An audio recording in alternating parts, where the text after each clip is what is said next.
தேசங்கள் எங்கும் விடுதலை தேடி போராடும் நேரம் இது.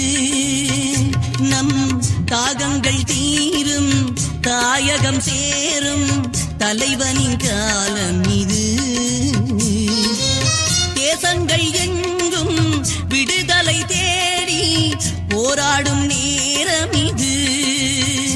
நம் தாகங்கள் தீரும், தாயகம் சேரும் தலைவனின் காலம் இது. இன்னும் விழிகளில் ஈரம் மீது எழுந்து போராடிடும் நேரம். இன்னும் விழிகளில் ஈரம் மீது எழுந்து போராடிடும் நேரம். களம் காண விரைகின்ற வேங்கைகள் நாங்கள், தமிழீழம் உருவாகும் பாருங்கள். இங்கு புதுப்பாதை தன்னை எங்கள் தலைவனே தந்தான், புலியாகி எழுவோமே.